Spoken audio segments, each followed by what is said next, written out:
Welcome to Unhappy Teacher Podcast, a safe space for educators to vent, get it off your chest, and know that you are not alone. Here we talk about the challenges and triumphs in education and how we can overcome it to live our personal and professional best lives.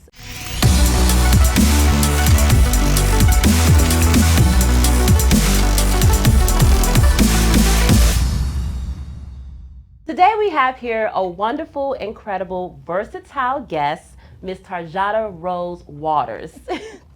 Balancing life as a wife and mom of four, Tarjatta is a true creative force.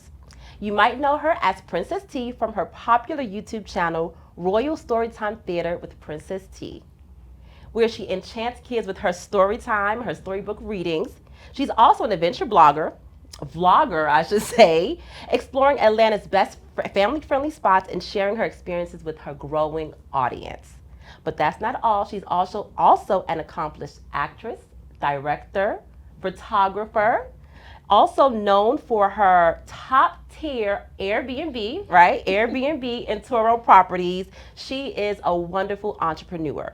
She's also created an all-natural products, Hazel Honey Sunscreen. Beyond her business ventures, Tarjatta is the co-founder of Take Heed Ministry and Production, a nonprofit dedicated to uplifting communities and spreading positivity. Like, I've known Tarjatta for a while, and I'm just like, wow, it's amazing to know that you are such this grand entrepreneur. So everyone, please welcome Miss Waters. Thank you. Princess T also, Tarjatta the wonderful. Thank you so much for having me. Thank you for being here. I'm glad that we can hold this space to actually just talk, connect, and bond through our experiences. And so just take us from the beginning to your humble beginnings of little Tarjatta, and just how you grew to become this wonderful, amazing educator, mom, wife, and to where you are right now. Well, so I was born in Memphis, Tennessee, but I came to Atlanta, Georgia when I was a couple of months old. Okay. My dad was a mortician, really gifted with his hands, building back bodies and all this kind of things. I know. So you grew up like around like dead bodies yes. and stuff. Yes. Oh, that's interesting. I know. Fun fact, right? So my dad was a mortician and my mom worked in the flight industry. Mm-hmm. She worked for Eastern Airlines, then she worked for UPS, and then she eventually worked for Delta. She was a single mom, so imagine growing up in Atlanta in the 80s. Mm-hmm. But I will definitely say my dad had a lot of creativity, but my mom helped cultivate that gift. I mean, even in the 80s, my mom was taking me to the Fox Theater. My first play was Mama, I Want to Sing. I didn't even know what any of this was, but I was like, I want to do that. That's what I want to do. She would take me to puppetry of art, all of those things that now families are starting to do a lot more with their kids, but my mom was doing that in the early 80s. We went to theaters, plays, productions, cruises, all type of adventures. So my mom helped cultivate that gift. And then when I was about 6 years old, I started running track. I tried basketball. I thought it was too boyish. I tried basketball too. I said, this is for boys. And my mom's like, try something different. I'm like, no, I don't like it. So she was like, let's try dance. Mm-hmm. And I thought, I'm going to try dance. I thought I was going to start point ballet at 6. And I was like, I'm ready to get on my tippy toes. And they were like, yeah, it doesn't work like that. So dance moved way too slow for me. I stopped dance and then I tried track. And once I got on the track, that was it. Really? Yep, that was it. Track is what I wanted to do. So I did track and I did theater. So I started running track at 6. Throughout that time, I'm the only child. So I would do performances for my teddy bears. I line them all up. Hey, you guys gonna watch me. I'm gonna do a scene from the Cosby Show. So I've always enjoyed acting. And so I was able to put those two things together. Mm-hmm. Theater, acting, and my love for track. So I was really good in track. I was ranked number 3 in the nation coming out of high school. Go girl! Woo! Let me tell you. Yes. So track was not my thing. Yeah, but so all those years, putting all that sweat equity lined up for me, I said, I want to go to school for theater. This is what I want to do. So wait, so although you were a top 3, you chose not to like pursue the track field. So I let track pay for school. Okay. All right. Nope. So I knew I wanted track to pay for school. When I was in third grade, I told my teacher, when all the kids say, "Hey, what do you want to be when you grow up?" I said, "I want to be an actress." She said, "No, you have to pick something for real." Mm. And I said, "No, acting is what I want to do." And she said, "No, you have to pick something. You have to be a doctor or a nurse, Right. a teacher, something." I said, "Well, that's not what I want to do." So my mom came up to the school. And my mom said, "If my daughter says she want to be an actress, you don't tell her that she has to pick something else." So I knew since third grade I wanted to run track. I didn't know what a scholarship was, but I Yeah. knew as I got older, if I keep doing this, I heard that you can get school paid for. So coming out of high school, I was top 3 in the nation. I ended up getting a full track scholarship to Ole Miss. And I was going on all these college tours before I picked Ole Miss. I think University of Nebraska, University of North Carolina. It was several schools that I went on visits to, and they would say, "Oh, what is your major? Is it, criminal justice? Is it, physical therapy?" No, it's theater. They said, "We have never seen anybody on a track tour that's a theater major." That's unheard of. Athletics and theater does not go together. Right. And I said, "Well, no, that's what I want to do." I've always been very strong-willed. If I had my mind made on something, that's exactly what I was going to do. So I went to school on a full track scholarship to Ole Miss, majored in theater. I ended up coming back to Georgia, getting like a post-bac degree. I majored in theater performance. And then eventually I started doing plays and productions. Yeah, so it was just you knew from an early age that theater acting was what I want to do. It was just in you. It was in innate me. you. and nobody could tear you No. from it. It's like when your mind's made up, it's like, no, this is And it. I've always been like that. If I have my mind set on something, it's not another option. And you know what? That's amazing because just knowing you is still in you. Right. Like no matter like what challenges or what other journeys or turns you've taken in life, that's always still being you. It's like, Right. no, I'm still gonna be on somebody's Right. screen doing something. Doing Doing something, yes. Right. So tell me, like, how did education and teaching come into play? Like, when did you make that transition into like, I'm going to be a teacher? Okay, so while I was doing theater and production and things like that, even through high school, my aunt had a daycare. So I would work with kids, and I was like, I like kids, but I don't think I want to do this full time. I still want to pursue theater. So a couple of years, for about 10 years, I was doing theater, I was doing indie film. I was doing anything that I could get my hands on in the industry, but I was doing in-home childcare while I was doing that at the same time. Tutor, nanny, helping with kids, all of that. And so then I had my first child, and I said, okay, getting off at 6 o'clock, this is not going to work. Like working 50 hours a week, this is not going to work. So I decided, you know what? This is a lot. In the middle of going through a divorce, I decided I have 2 kids. I have a 5-year-old and I have a baby that's 9 months old. Theater is not going to keep a roof over their head. Babysitting and nannying, working 8 to 6, 50 hours a week, this is not going to work. I got to do something else. So I'm looking at my kids and I'm like, what do I do? At the first point in my life, I don't know what I'm going to do. I have everything all planned out, but this is the first time I don't know what I'm going to do. So I look up teaching. I've always liked working with kids. I said, well, maybe I should go be a teacher. Georgia State had a program where it was called the TAP program. I think where you get your certification and your bachelor's at the same time. Yes. And I'm like, I talked to the administrator at Georgia State and I'm like, so you mean to tell me I have to go back 2 years and I only still have a bachelor's? I already have a bachelor's degree. So how am I going to manage working during the day, still coming home with my kids, and then coming to Georgia State in the evenings additionally? So I'm like, okay, that's not going to work. So Shorter University had something called the MAT program. That's where you get your master's and your certification at the same time. At this time, I'm like, well, I already have a bachelor's degree. Like I was the I'm not trying to do that. Like, if I'm gonna go back to school, if I'm gonna go back to school, it has to be a master's. Because why would I go back to Georgia State, have another bachelor's degree, 1 bachelor's in theater, 1 bachelor's in education, and be at the bottom pay scale? So I'm like, I'm gonna do the MAT program where you get your master's of arts in teaching, you become a certified teacher at the same time. So Shorter had a program where everything was online. We just had to go in person for the intro class, and we were going to be the first graduating class of that program. So, and they didn't require GRE. Like, Right. I've always had high grades, but I Ooh, suck at child, master that, testing. ooh, that GRE. Right? I had Right. to take it, and I was like, I always thought I was smart, but Oh, then that was yeah. something different. I was like, is this a guessing thing? Right. Like, So I looked up all these programs, and I was like, a GRE. Like, Yeah. I've been out of school, I've been out of college 10 years. I'm like, who's gonna study for a GRE? I need to get in a master's program. I need to start I need teaching. it now. I need it now. So I found Shorter, and Shorter had that MAT program. So I was like, yeah, this is it. So here I am with two babies, a 5-year-old and one that's a couple of months old. I'm going to school full time. I end up working at a private school way in Stone Mountain. So I was driving from Douglasville to Stone Mountain, baby. right? I was doing that drive, and I was in the middle of a divorce. Who in their right mind would decide this is a perfect time to do this?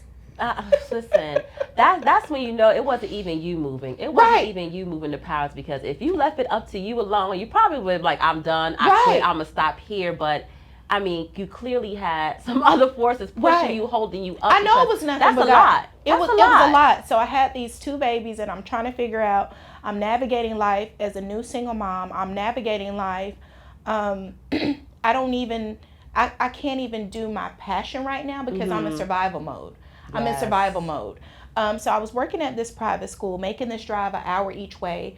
My youngest one, I was still nursing, so I had a shawl on me while I was driving. I was pumping like a milking cow Yes. because I still had to nurse and I still had to work with. So that hour commute, that's what I do for 30 minutes. I pump, drive, and then after a couple of months, I was like, that's not going to work out. So during that time, I was at the home stretch of the master's program, and I'm like, I've done it, had a 4.0 at the master's program. The last part of the master's program, you have to do 6 months of student teaching. Okay, that's without pay. Right, because I'm working at a private school, and if the private school is not SACS accredited, student teaching doesn't count there. So I go to the private school, and I'm like, are y'all SACS accredited? Like, I didn't know anything about accreditation. I just thought you teach, it doesn't matter. They said, no, we're not SACS accredited. In the middle of all this, we decided to open up a performing arts studio, Tinseltown. Yes. So me and some friends, we went into business. We opened up the studio, and I'm sitting here thinking, it's nothing but God. But I'm thinking, why am I going in business with a studio? I don't even know how I'm going to work. I don't know how I'm going to provide for my kids. I can't even work at this school. I have to do 6 months of student teaching with no pay. So I went to because it was 5 of us. And I went to everybody in the group. We were doing movie screenings. We were doing teen parties. We were doing anything that we could. We were doing acting classes, summer camp, full-fledged at the studio. Anything in the arts, that's the services that we offered. So I went to the team and I said, hey, I've got to do 6 months of student teaching. Maybe I should just not finish this master's program. All right. So now you're at the point in your program where you have to do 6 months of student teaching. Right. So what happened? What did you decide? I mean, you in the middle of starting a business with your friends. And so, like, did they encourage you, support you, or like what happened? They definitely encouraged and supported me. So we were at this point, you either have to do, this isn't the provisional part. Okay. So you have an option. You can do 6 months of student teaching, and that will complete the master's program. But when you're student teaching, you have to work a full teacher shift with no pay. Yeah. Or the other option was work for 1 full year at a school on a provisionals with pay, but you have to complete a full year from August until May, and then it completes your qualifications. But you'll get paid. You'll get paid as a teacher, basically right? This is an extended program. So I went into a school. It was a charter school off Fulton Industrial. So if you know Atlanta, Fulton Industrial is not the best school. After working at that private school, I had worked at the school of Fulton Industrial, but I was a pull-out teacher. Yeah. Which means I would just kind of help the kids who were struggling, but it was on paraprofessional pay, which wasn't much at all. Now, and this wasn't covering the student teaching, or was it? No, that did not count for student teaching. All right. So I told the school after I left the private school, I told the school I was at, I said, I've got to leave because I have to be in the classroom. Yeah. Being a pull-out teacher doesn't count either. So I was in this frustrating position, like, your private school has to be SACS accredited. So I left that. Then I went to a charter school. That met the qualification, but being a pull-out teacher doesn't qualify. You have to be in the classroom, a full-time teacher, so you have to do that for a full year, or you have to student teach for 6 months. So I said, I'm just going to student teach for 6 months. I talked to my business partners. They're like, we'll support you. Whatever extra comes into business after the bills are paid, you can have to make sure that you and the girls survive. So the school I resigned from, I think I resigned like August, a week before school started. They called me. They said, hey, Miss Rose, we have a position for you. It says a second grade teacher. I'm like, what? They're like, you've got to fly to Michigan tomorrow. I'm like, what? They're like, yeah. So it's a charter school based out of Michigan, but it's here in Atlanta. So they flew me to Michigan, all expense paid. I thought, God set me up for this. This is for me. I get in that classroom, and I'm not exaggerating. They set me up for the worst class ever. Oh my God. So after I left the position, I ended up finding out that I had the setup class. Oh. I had kids hitting the one nobody wanted to teach. I had kids in the class doing handstands. I had kids in a class with severe ADHD. I had kids who would argue with teachers, go back and forth, fight. This was like, if you've ever seen the movie Lean on Me. Yes. It was Lean on Me for little kids. For second grade. For second grade. And this school had, we had deans at the school, right? And so you had deans for like K through second, then you had deans for third through fifth. They're kind of like little mini principals. Yeah. And so they'd come in and observe my class, and they're like, Miss Rose, your class is out of control. You don't have any classroom management. And I have been teaching at this private school. I've never had issues with kids or behavior. And I went to the doctor one day, and they said, I think at this point I had been teaching. I was fine as a pull-out teacher. Love the school, love the kids. You just pull them out in the hallway, teach a mini lesson, be done with it. I had this class, and I'm like, I went to the doctor, and I was at stroke level. At this point, I was 29. Ooh. Or had just turned 30. And I said, I can't do this. And I've never in my life quit anything, ever. I've never quit. So I battled, I cried, I battled, and I cried, and I said, if I quit, everybody's going to know I'm not a good teacher. Everybody's going to know that I can't do it. She keeps saying it's my classroom management. I didn't have anybody I could talk to or trust because no one in my family was a teacher. No one ever had any background in education. And I'm going to be honest, I felt like a failure. Right. Not only did I just go through a divorce, I can't even keep a job that I finally have that can complete my program. And so the only people I could talk to was my team at the studio. And I told them, and they said, you just turned 30 years old. Like, if you're at stroke level because blood pressure is high because of stress, I would literally cry when it was time to go to bed. I'd be like, I don't want to go to work the next day. Yeah, I don't want to go to work. I don't want to go to work. And so this is before they gave us like a book on, you've probably heard of it. We do the Champs program where you champ it out with the kids. Yeah. And it was an author like John Woo or something. And I was like, this ain't working. Champs ain't working. These kids don't care if you champ it out every day. They're like, they have me observe everybody. And I was just like, I've never quit anything a day in my life. But when I went to the doctor and the doctor said that you're at stroke level at 30 years old, right, because of stress, I said, that's it. Maybe teaching isn't for me. So I wrote the principal a letter and I resigned. Now, mind you, at this school, when I was working as a pull-out teacher, I didn't know why teachers were quitting in the middle of the night. A teacher would be there on a Tuesday. You come in Wednesday, where's Miss So-and-so? They quit. She left. And so I said, I'm not doing that. I'm going to stand up to this teacher, the principal. I'm going to email her and I'm going to tell her politely that I'm resigning.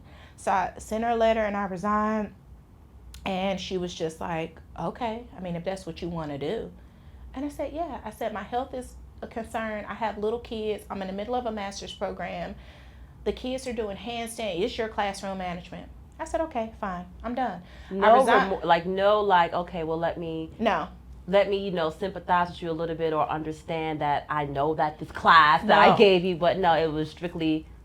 Right. You have no classroom management. I have no classroom management. Yeah. So I resigned, and at this point, I didn't even know what I was going to do. So I went forward. I moved forward, and I talked to my team again, and I said, you know what, I can student teach. I don't know where it's going to be. I don't know what I'm going to do, but I need to student teach. So I started student teaching in Douglas County. Loved it. Mm-hmm. I loved it. And I was like, it wasn't the school. It was the school. It was the school, and it's not me. And I started student teaching, and then I got into teaching, and then that's where it started. After student teaching, I finally finished. I taught for 13 years. I absolutely loved it. Taught in Clayton County, Douglas County, Fayette County. You taught in the rough counties. I taught everywhere, right? Let's just be real. Right. And then during COVID, that's when I knew it was going to be a change. Okay. I had my daughter. I have 3 older kids, and then I had my daughter. This was 2019. Mm-hmm. I had my daughter. I went on maternity leave, and I came back, and education only gives you 6 weeks. Right. Okay. So I was like, well, I have long-term disability. Let me see if I can use that. Mm-hmm. They were like, no, you have to use all of your personal time. Oh yes, you have to. Oh yeah, that was the thing too. Yeah, we were talking, and I used all my FMLA, Yeah. but then it was a thing where I had to use up all that personal sick You have to leave use that before first. that disability kicked in because Right. I was just told my bookkeeper, listen, just take it all, just whatever you got to Right. do because I can't come back. Right. I mean, so I'm not gonna fight you about it, but that was crazy. And I think coming after that, that's when I knew I was coming down to the last straw. Yeah. And then coming back to work at 6 weeks with a new baby, it was just a lot. Mm-hmm. And then teaching during COVID, trying to teach kindergartners, they're hitting handstands in the background, parents not watching them. You telling the kindergartner, put the baby up and turn your camera on. My mom's asleep. And I just knew it was slowly coming down to that. And so we moved from Douglas County to Fayette County. And I thought, well, maybe it's just school. Even though I love this school, I've been here 6 years, maybe it's just school. We moved to Fayette County. I thought, oh, everybody's riding around in golf carts. Right. This is going to be amazing, supportive. Parents gave me anything I needed. I noticed then it wasn't just the school. I started having heart palpitations, and I go to the doctor. I'm like, I think I'm having a heart attack. They said, no, it's starts anxiety. to feel familiar. Yeah, All they too said it's familiar. anxiety, and I said, I don't have anxiety. They said, Mhm. yes, you do. We've done a stress test. We've done scans on your heart. There's nothing wrong with your heart. Mm-hmm. It's stress related. So I decided December I taught 4th grade in Fayette. Then I moved to kindergarten, which I thought, oh, maybe it's a new grade. Yeah, let me Yep. go to kindergarten in this county. Had a great class. I had some kids putting poop on the wall, poop in my trash can. So I just said, you know what, that's it. God, this is it. It's time to do something else. So when I left teaching that December, I made a decision. I said, this is it. I'm leaving the classroom. I told my principal December of 2022. She said, what are you going to do? I said, I don't know, but I'm not doing this. Right. And she said, are you sure? All my teacher friends said, what are you going to do? I don't know. I said, but this is not it. Mm-hmm. So because you had to put in your resignation early. Right. They knew a lot of teachers were leaving. So school started requiring you to let them know in December for the following school year. Oh yeah, it's getting earlier and earlier this Right. year. But in December, if they're like, December of 2022, I told my principal, and that fear was, if I tell her I can't go back and say, never mind, I need my job back. Right. So in May 2023, I left the classroom. Mm-hmm. I didn't know what I was going to do. I talked to my husband about it. He said, are you sure? Because what are you going to do? I said, I don't know. I said, but I do know one thing. This is going to be a true faith walk. Right. I said, I'm coming off social media. Mm-hmm. I'm doing a fast. I'm writing down what I want in a job. I want a work from home job. I want to be flexible. I want to be able to go to my kids' track meets, soccer games, Right. all that. I don't want to work in sales. I still want to help kids, but I don't want to be in a classroom. Right. And everybody said, girl, you crazy. There's no such job. Right. So in that, you're thinking like, okay, in yourself for sure, like this is it. Right. But again, like that little bit of like, is Right. there Is such it- a nice balance? Because Right.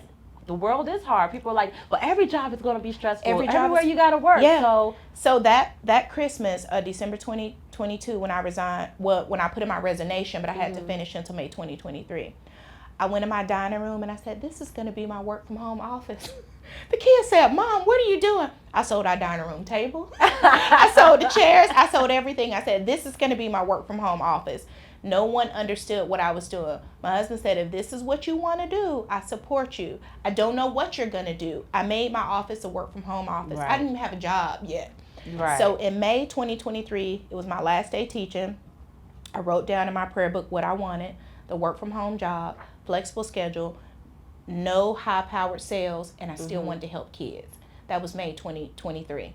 I did not start a job until February 2024. Wow.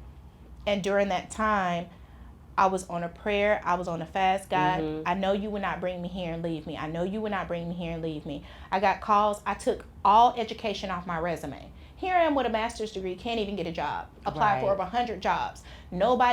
People don't see teachers' experience as transferable, when really it is. You have the best customer service. You work with parents and teachers and staff. So I took education completely off my resume. I revamped my resume to customer service. I put all of my Airbnb, my Turo, everything customer service. And then I started getting response from sales companies. And they were like, hey, can you do this? And I thought, my heart started racing. I'm going to be on a call. As soon as somebody hangs up, I'm going to be in a call queue. And then they're going to say, you have to have 100 calls a day. That's what they were saying. I said, God, I know I didn't leave education to come to this. And then in November of 2022, DFAX called me. They said, hey, Ms. Waters, we found your application. I said, for what position? Like, I've been applying for jobs. I don't even know what the job is. She said, oh, it's for an education support monitor with DFAX. And I said, what is that? She said, you applied in July. It's November. Yeah. Right? So I'm like, I don't even know. What does the job do? She's like, well, you monitor kids' IEPs and stuff like that. And I said, oh, okay. I said, is it work from home or is it? She said, well, the position doesn't say remote, but it is remote. She said, it's not listed as remote.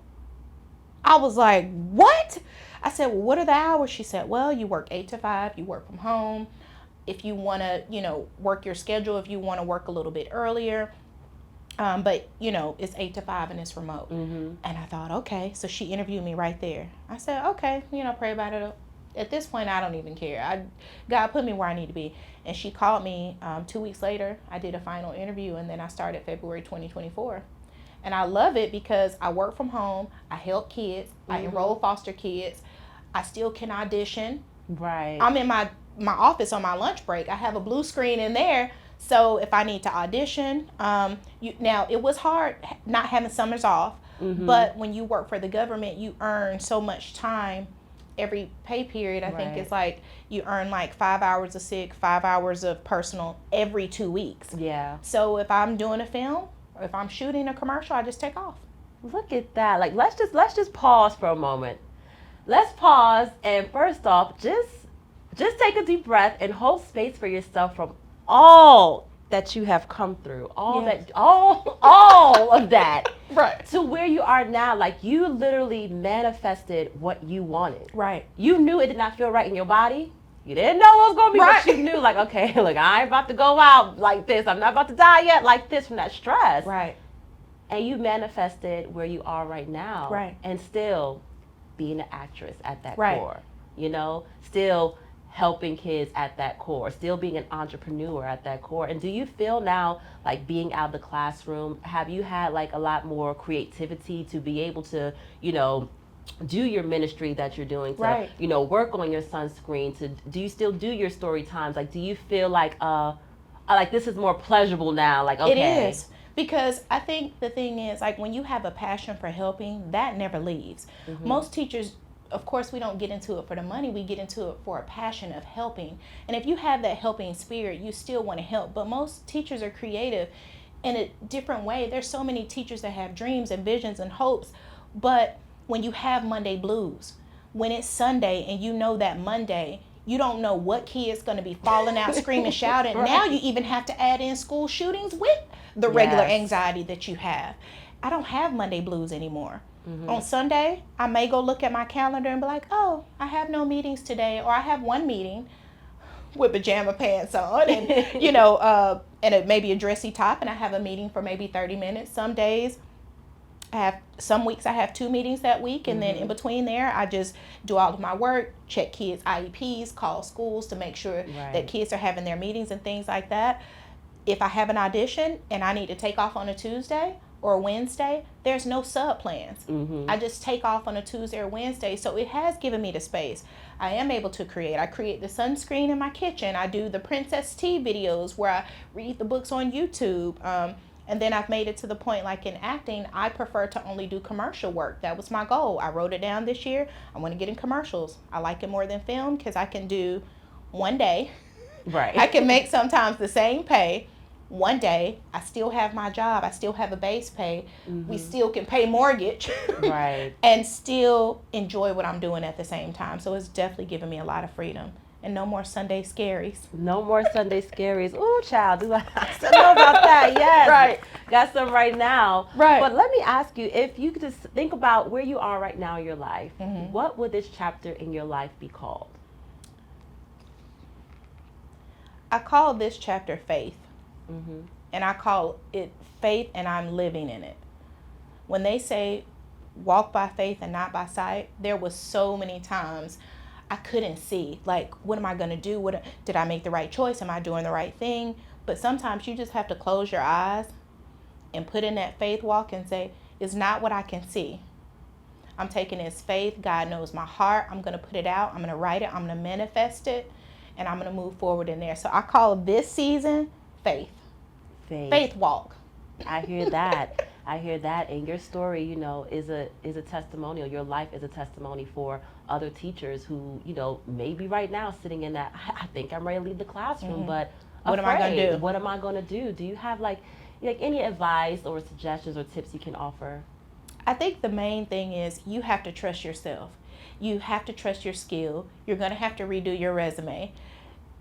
You teach in fourth grade for that many years. If you're applying for customer service work from home, no one cares about what you did for 4 years. So you have to learn to be creative. Take that off and put, I have leadership qualities. You know, different things that you can do, those same skills that are transferable in a regular workforce. Teachers have years of customer service experience. Right. Take that and it's just redoing. But it's taking a faith walk while you do that. When I left, a lot of teachers like, oh my gosh, I could never do that. Yes, you can. But I think it's that fear of the unknown. And sometimes you've got to take that. If you want to stay where you are, then don't complain about it. Right. Right. You gotta Don't do complain. something. Yeah. Either do something or be quiet. Right. Yes. Right. Yes. Well, thank you. Thank you so much. I'm so happy. Thank you so happy much. that we were able to do this. Go ahead and just let our audience know like how they can stay informed with you when you get back on social media. Yes. After your fast. How can they continue to learn about some of your products and some of the things that you were doing? Am I here? What camera is she at? Okay. So I have many different creative avenues. If you enjoy kids, story time, anything like that, if you have toddler or school age children, you can follow me at Royal Storytime. Let me say that over. You can follow me at Royal Storytime Theater with Princess T on YouTube. If you love sunscreen, all natural sunscreen with no chemicals, you can find me at Hazel Honey Natural on Etsy, where everything is handcrafted products. And then if you enjoy adventures, indoor skydiving, fun activities for date night or family or friends, you can follow me on TikTok on Adventure Reester Crew. Yes, yes. Thank you so much for being here and talking with me so candidly. You've definitely inspired me and motivated me deep in my soul. You don't even know. You know, this is how the university works, how the Right. universe works. And so just thank you. And again, audience, please make sure you stay up to date on all things Miss Tarjatta Rose Waters. And make sure you go to Unhappy Teacher Podcast. Make sure you subscribe, click that bell so we can get some likes. And thank you for tuning in.